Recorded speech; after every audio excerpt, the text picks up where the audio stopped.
Olá, bom dia. Muito bom estarmos aqui, nesse dia 2 para a gente conversar sobre a palavra de Deus. E hoje eu quero te convidar a uma leitura bíblica que se encontra aqui em Ezequiel, capítulo 37, do versículo 11 ao 14. Vamos ver o que diz a palavra de Deus nos nossos corações, né? Diz assim, ó.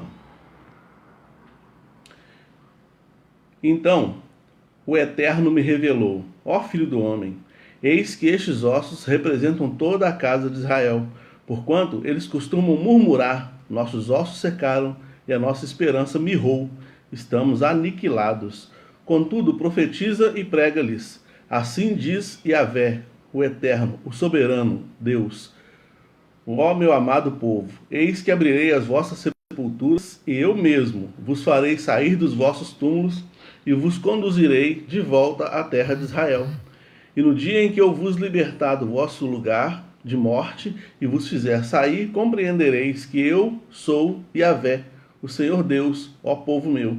E derramarei dentro de cada um de vós o meu espírito, e vivereis. E eu os estabelecerei na vossa própria terra. Então reconhecereis que eu, Yahvé, o Senhor, prometi e cumpri tudo o que disse. Palavra do Eterno. Aqui a gente tem um recorte do Ezequiel 37, do versículo 1 até o versículo 10. A gente vê aqui que Deus leva Ezequiel a um lugar onde tinha vários ossos, um vale onde tinha vários ossos. Era comum, por exemplo, vales com ossos por causa de guerras, por causa de situações onde os corpos eram jogados e morriam ali, não eram sepultados. Às vezes, algumas guerras morriam milhares de pessoas, centenas de pessoas. Então, os ossos ficavam ali. E então era uma coisa, infelizmente, uma coisa comum de se ver assim em grandes momentos de guerra, né? E Deus então leva Ezequiel em espírito a um lugar como esse e fala com ele assim: tá vendo esses ossos? O que você imagina? Eles podem viver? Ezequiel fala assim: o Senhor sabe, o Senhor sabe se pode ou não viver. Afinal de contas, esses ossos já estão sequíssimos. E aí Deus fala com ele: profetiza sobre os ossos. E ele foi profetizando à medida que Deus falava: profetiza a carne agora, profetiza o espírito agora. E quando Ezequiel termina todo o processo de profecia dele, ele pregando para aqueles ossos, ele dizendo para aqueles ossos: ó ossos, levantem-se. À medida que ele termina de fazer, quando ele termina de fazer todo o processo profético dele em torno daqueles ossos, então ele percebe Deus mostrando para ele que na verdade não era aquilo que Deus enxergava. Deus enxergava diferente da maneira como ele enxergava, da maneira como o povo enxergava. E agora Deus explica para ele: Ezequiel, deixa eu te falar uma coisa. Esses ossos secos representam a maneira como o povo se enxerga. O povo está se enxergando assim. Eles estavam no cativeiro, longe da sua terra, distante do seu povo, completamente destituídos da sua nação, destituídos da sua dignidade, e eles achavam então que agora eles estavam ressecados por completo e não tinha solução para a vida deles. É assim que eles achavam que tinha que ser. E Deus falou: mostra para eles que há solução, porque eu sou o Senhor. Mostra para eles que há solução. Deus usou o profeta para animar aquele povo. Deus usou o profeta para falar aquele povo. Às vezes Deus precisa usar uma pessoa, alguém, para nos lembrar quem nós somos.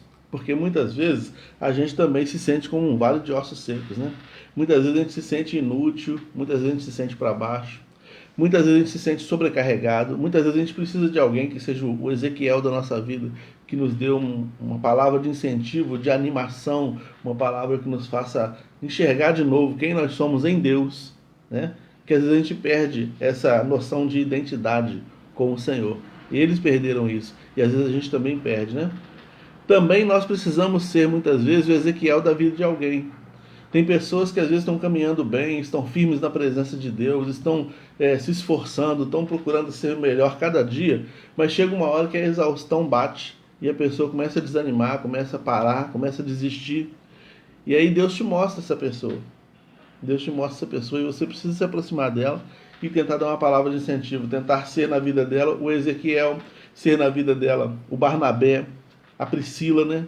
Lembra de Barnabé e Priscila? Barnabé animou Paulo e Priscila animou, ajudou Apolo.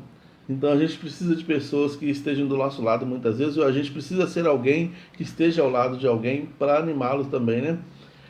Outra coisa que a gente percebe nesse texto é o seguinte: Ezequiel, ele era daquele povo. Ele está falando para o seu próprio povo, ele não está falando para um povo diferente. Ele está falando para a sua própria nação. O sentimento dele era diferente do sentimento do povo. O povo se sentia derrotado. Ele era um profeta. Ele se sentia diferente. Muitas vezes nós precisamos também nos distanciar emocionalmente de algumas situações para a gente conseguir resolver essa situação. Muitas vezes a gente envolvido, ele era povo, junto com o povo. Se ele se envolvesse nos mesmos sentimentos, nas mesmas emoções, se ele se envolvesse nas mesmas lamentações, nas mesmas tristezas, se todo aquele sentimento do povo que se sentia destruído, se sentia desarraigado, que se sentia desprovido da graça de Deus, se esse sentimento, se esse pensamento também tivesse na pessoa de Ezequiel, ele não teria condições de ajudar esse povo. Às vezes a gente precisa se afastar emocionalmente para resolver algumas coisas. Às vezes você precisa falar com você mesmo na terceira pessoa. Tem momentos que eu falo comigo, Cláudio, mas não é assim não, Cláudio. Eu estou conversando comigo mesmo.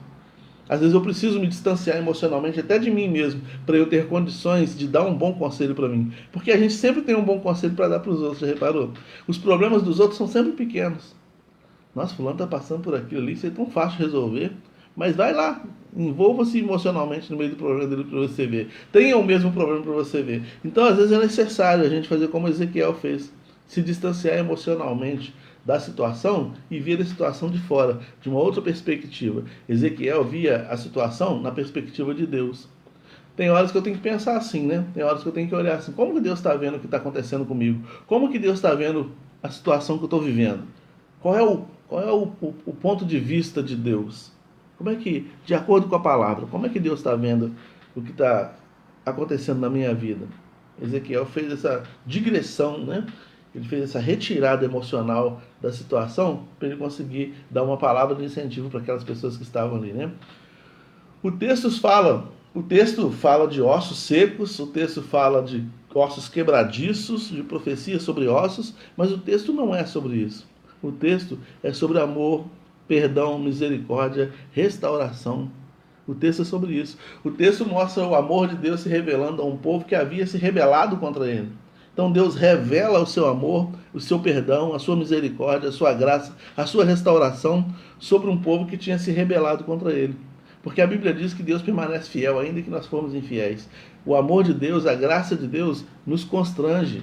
Ela sempre vai nos trazer um desconforto, porque Deus não nos trata segundo as nossas mazelas, né? Ele nos trata segundo a sua misericórdia. Ainda bem, né? Ainda bem. E o povo aprendeu isso, né? E a gente precisa também assimilar isso. É difícil para a gente muitas vezes receber presente sem sentir o ímpeto de dar um presente de volta, não é isso? Nossa, fulano me deu isso, agora quando chegar o aniversário dele eu vou ter que dar um presente para ele. Isso demonstra até uma certa rejeição do presente, né? Você não aceitou ser amado, não aceitou ser lembrado, você quer devolver o presente. A pessoa te deu com todo amor e graça. E Deus também faz assim. Ele nos concede amor de graça, nos concede perdão de graça, nos concede restauração de graça, né? A gente quer pagar o Senhor por aquilo que Ele fez, porque a gente acha que é injusto Deus nos dar alguma coisa e eu não dar nada em troca, né?